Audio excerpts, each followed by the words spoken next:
हम प्रभु परमेश्वर को धन्यवाद देंगे आज की इस सुंदर सुबह के लिए, इस नए वर्ष के लिए जो प्रभु ने 2023 वर्ष हमें दिया है, कि हम प्रभु को धन्यवाद दे सकें उन सारे उपकारों के लिए, भलाइयों के लिए। मैं आप सभी का स्वागत और वेलकम करता हूं और आप सभी को हैप्पी न्यू ईयर कहना चाहता हूं, ताकि ये नया वर्ष हम सब के लिए आशीष का, आनंद का कारण बन सके।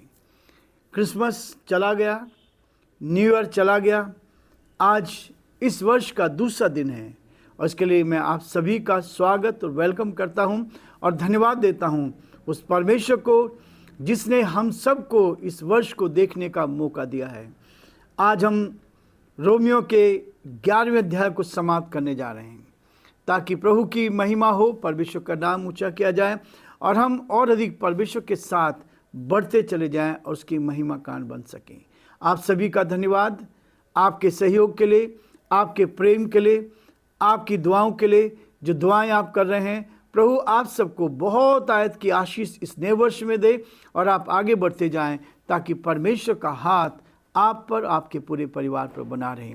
आज के दिन की शुरुआत हम प्रभु के इस वचन के साथ करना चाहते हैं। रोमियो उसका 11 अध्याय, उसके 33 पद से लेकर इस अध्याय के अंतिम तक 36 पद तक मैं आपके सामने पढ़ना चाहता हूँ, जहाँ लिखा है, परमेश्वर का धन और बुद्धि और ज्ञान क्या ही गंभीर है, उसके विचार क्या ही अथाह है और उसके मार्ग कैसे अगम्य है।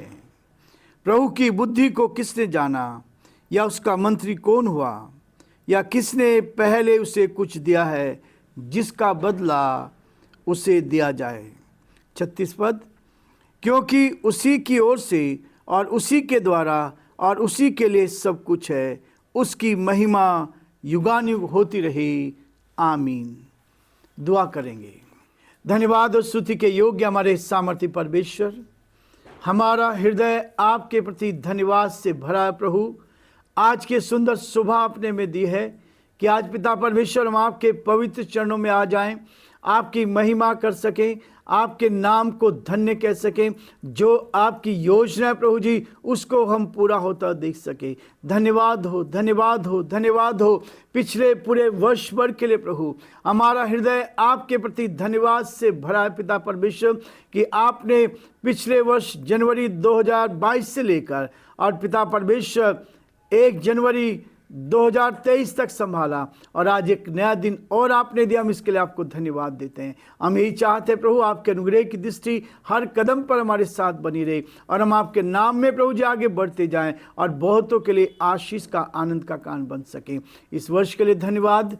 हम प्रार्थना विनती करते हैं प्रभु, इस वर्ष में हमें अपनी महिमा के लिए इस्तेमाल कर। एक एक दिन हम आपके हाथों में अपने आप को सौंपते हैं। एक एक दिन आप हमारी अगुवाई करें, एक एक पल, एक एक क्षण प्रभु जी आप हमें अपने हाथों में ले, ताकि हम आपकी महिमा कर सके। हम प्रार्थना विनती करते हैं प्रभु हमारे प्रदेश राजस्थान के लिए, राजस्थान के मुख्यमंत्री अशोक गहलोत जी के लिए प्रार्थना करते हैं। आपका हाथ उनके साथ बना रहे, आपकी करुणा उनके साथ बनी रहे और आगे बढ़ाएं, आपकी महिमा कान बन सके।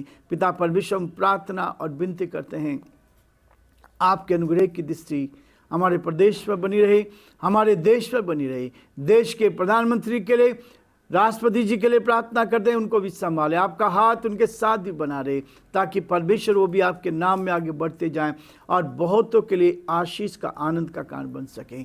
प्रभु हम प्रार्थना करते हैं सारे डॉक्टर्स के लिए प्रभु जी, नर्सिस के लिए, मेडिकल के सारे भाई बहनों के लिए प्रभु, जो मेडिकल में सेवकाई कर रहे हैं, बहुतों के लिए प्रभु जी वो आशीष का कारण बने, उनको बुद्धि दे, ज्ञान दे और जो सेवा प्रभु जी मनुष्यों की सेवा कर रहे हैं उसका प्रतिफल उनको दे। प्रभु बड़े आदर के साथ उनको, उनके पूरे परिवार को हम आपके हाथों में सौंपते हैं। पुलिस प्रशासन को, सारे अधिकारियों को हम आपके हाथों में सौंपते हैं। उनकी रक्षा कर, उनकी मदद कर, उनको अपने हाथों में रख, ताकि वो आप में सुरक्षित रहकर आपकी महिमा कर सकें। हम सारी महिमा, आदर, गौरव प्रभु जी आपको देते हुए इस प्रार्थना को अपने प्रभु, अपने उद्धारकर्ता यीशु मसीह के नाम से मांगते हैं, आमीन।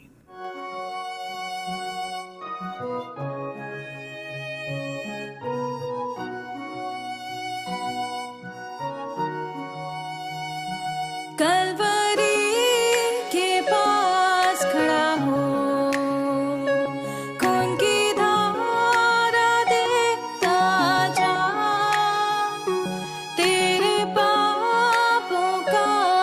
यही दान दिया है मसीह यीशु ने।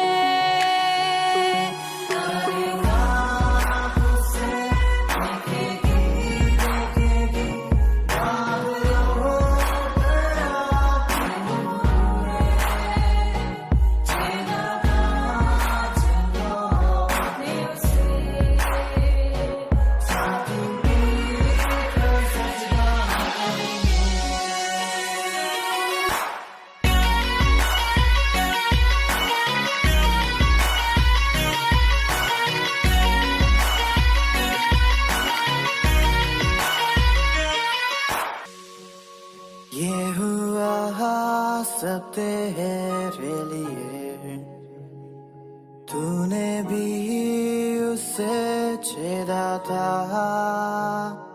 फिर भी प्यार से वो बुलाता।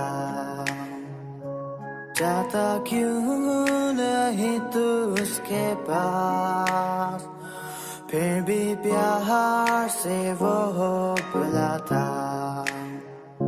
जाता क्यों नहीं तू उसके पास।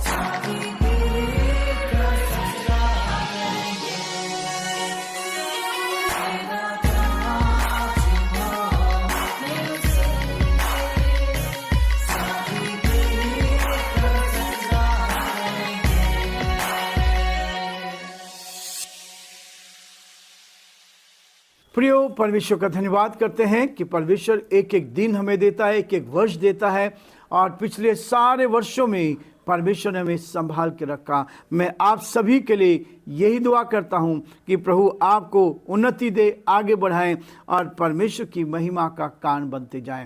इस पृथ्वी पर जो जीवन प्रभु ने दिया है उसको हम दूसरों के लिए इस्तेमाल कर सकें। वचन में लिखा है फिलिपियोस के 2 अध्याय में, अपने हित की नहीं परंतु दूसरों के हित की चिंता करो। ये वर्ष हमें मिला है, इस वर्ष में हम परमेश्वर की चिंता करें, परमेश्वर के उस वचन को लेकर दूसरों की चिंता करें और अपने से ज़्यादा दूसरों को अच्छा समझें। तब आप देखेंगे कि आप इस वर्ष में और अधिक परमेश्वर के साथ बढ़ते चले जाएंगे और प्रभु की महिमा करेंगे। जैसा हिस्सा जो मैंने आपके सामने पढ़ा है 11वां अध्याय और उसके 33 पद से हमने पढ़ा था परमेश्वर की स्तुति। परमेश्वर की स्तुति जब इस वर्ष को हम शुरू कर रहे हैं, इस वर्ष का ये पहला संदेश इस YouTube चैनल पर है।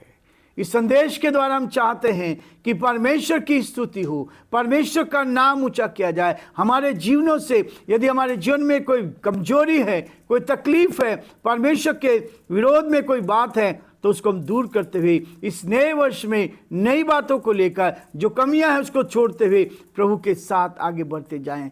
प्रियो, प्रभु यही चाहता हमसे। वर्ष इसलिए आता है, एक दिन हमारे जीवन में इसलिए आता है, नया दिन आता है कि पुरानी बातें बीत गई, देखो सब कुछ नया हो गया, नया सूर्य उदय होता है, नई तरीके से हम नई फ्रेशनेस अपने जीवन में देखते हैं। और इसलिए प्रभु ने जो हमें आदर दिया, सम्मान दिया है, उसको लेते हुए हम आगे बढ़ते जाएं। परमेश्वर की स्तुति हो, उस परमेश्वर को हम धन्यवाद दें, उस परमेश्वर की महिमा करें जिसने हमें इस संसार में रखा। इसलिए पौलुस इस बात को कह रहा है, आहा परमेश्वर का धन और बुद्धि और ज्ञान क्या ही गंभीर है। उसका धन और बुद्धि और ज्ञान क्या ही गंभीर है। बहुत ही गंभीरता के साथ इस वचन को लेना है, बहुत ही दीनता के साथ इस वचन को लेना है, बहुत ही दीन बनकर हमें संसार में रहना है ताकि बहुतों के लिए आशीष का, आनंद का कारण बन सके। प्रियो, ये जीवन है जो प्रभु ने दिया और ऐसा जीवन है जो मैं अपने जीवन में प्रैक्टिकल करके दिखाना है। अभी मेरा प्लास्टर खुल गया, लगभग 1 महीना इस तकलीफ से गुजरे।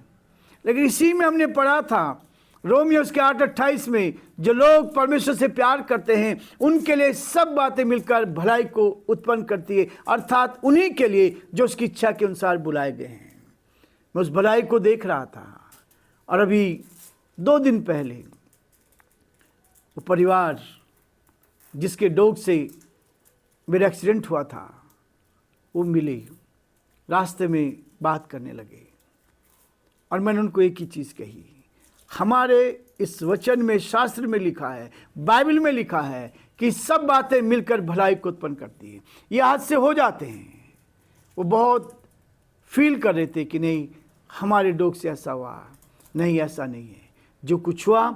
और मैं कभी भी उनके पास जाकर नहीं बोला कि ऐसा हुआ। परमेश्वर के सामने इस बात को रखा कि प्रभु तेरा धन्यवाद करता हूँ, ये सब भलाई को मेरे लिए हुआ है, इसमें से भलाई निकली है। और जब आप प्रभु से प्यार करते हैं, प्रभु के साथ चलते हैं, तो आप उसमें से भलाई को देखते चलें। और ये भलाई ये होती है कि जब आप उसका धन्यवाद करते हैं, फिर से प्रभु ने अपनी सामर्थ को प्रकट किया है, फिर से ठीक किया है। और ऐसे समय में बहुत सारे लोग हमारी सहायता के लिए तैयार हुए। उन सारे भाई बहनों को जिन्होंने हमारे लिए प्रार्थना करी, जिन्होंने फ़ोन करके पूछा, जो आप मिलने आए हैं, बहुत सारे लोग घर पर मिलने के लिए आए। परमेश्वर का धन्यवाद हो, कितना प्यार करते हैं लोग।